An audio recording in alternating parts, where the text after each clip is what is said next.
सबको मर्द वो हैं जो जमाने को बदल देते हैं। मैं निवेदन करूंगा administrative secretary department of public grievances Shri Ejaz Asad ji से कि वो मुख्य अतिथि माननीय उपराज्यपाल श्री मनोज सिन्हा जी को सम्मानित करें।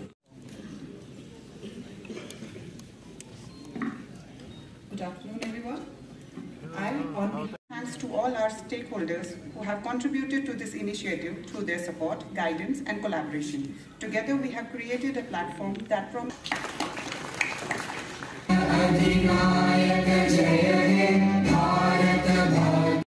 फिर वो घूमते घामते वहाँ बेसिक शिक्षा अधिकारी होता है जो प्राइमरी एजुकेशन।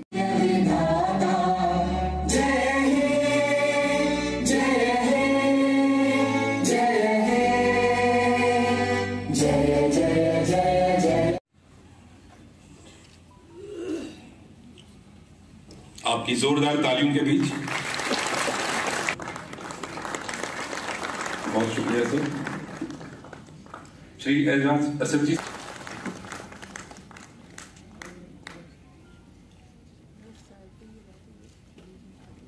बहुत शुक्रिया। श्री अटल डुलू जी को भेंट पेश करें।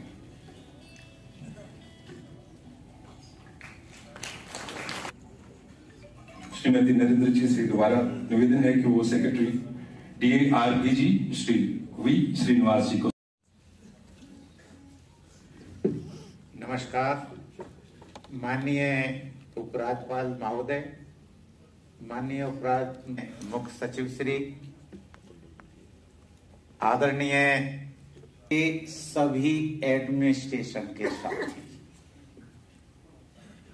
हमें इसमें एक लाभ दिखा कि जम्मू एंड कश्मीर सरकार से किसी भी तरह से जुड़े। एक तो लाभ ये था कि हमारा जब जहां जितना जैसा कहेंगे आपको उपलब्ध होगी। एक दूसरी चीज है कि टेक्नोलॉजी के मामले में सबसे पहले एक बात मैं कहना चाहूंगा कि एक ऐसी व्यवस्था जानबूझ करके यहाँ बनाई गई थी कि कॉन्फ्लिक्ट प्रॉफिटियर्स का कारोबार चलता रहे।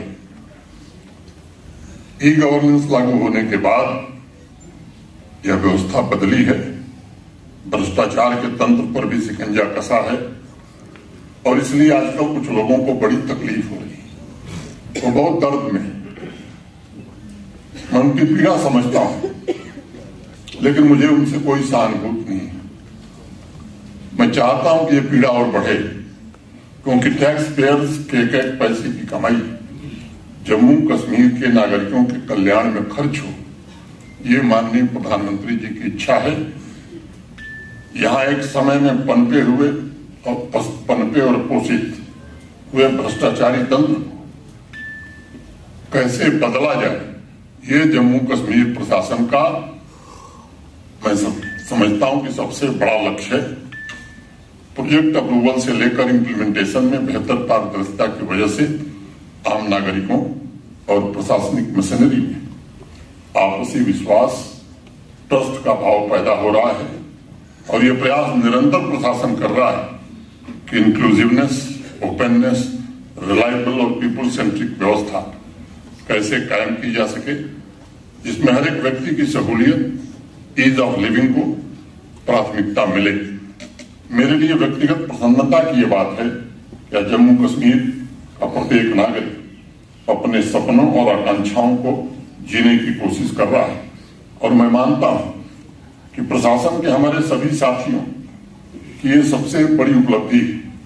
मैं पुनः एक बार देखे समाधान पोर्टल एवं समाधान ऐप ये है कि अब उन्हें भी मॉनिटर किया जा सकेगा जो सिस्टम की मॉनिटरिंग के लिए जिम्मेदार है। इस दृष्टिकोण से देखा जाए तो जेके समाधान नागरिकों को एम्पावर करेगा। एडवांस मॉनिटरिंग तथा एनालिटिकल कैपेबिलिटी के द्वारा गवर्नेंस में काफी सुधार लाए। संबंधित नीतिगत निर्णय लेने में बिना किसी भेदभाव के समाज के हर एक वर्ग की आवाज सुनी जा सकेगी। गांव देहात में कहावत कही जाती है कि रात भर बारिश हो रही हो, लेकिन अगर बाल्टी उल्टी पड़ी हो तो एक बूंद जल भी उसमें संचय नहीं होता है। उस बाल्टी के लिए बारिश का कोई अर्थ नहीं होगा। गवर्नेंस में भी आम जनता की आवाज वही बारिश की बूंदें हैं। अगर डिपार्टमेंट नागरिकों की आवाज का संचय नहीं करता है तो वह सुशासन के लक्ष्य से चूक जाता है।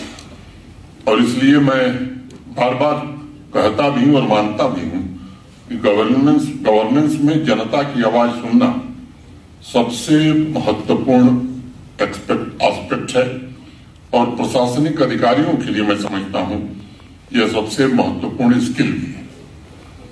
आम नागरिकों की आवाज सुनना, उनके मुताबिक कार्रवाई करना और अपने काम पर आधारित फीडबैक के लिए तैयार करने का मतलब है कि आपके भीतर एडमिनिस्ट्रेटिव लीडरशिप कैपेसिटी भी विकसित हो रही है।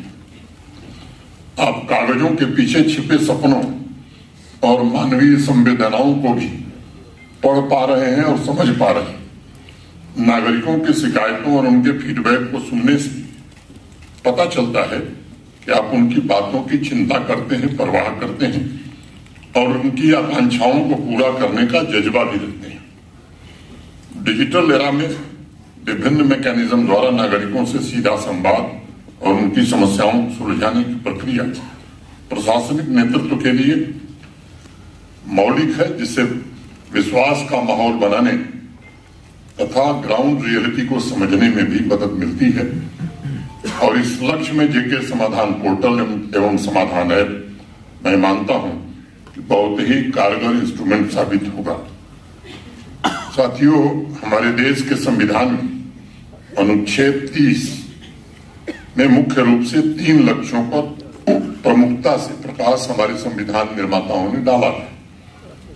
पहला लोकहित, दूसरा लोक कल्याण और तीसरा था लोक उन्नति, वेलफेयर, प्रॉस्पेरिटी एंड प्रोग्रेस। यह प्रशासन की सबसे बड़ी जिम्मेदारी है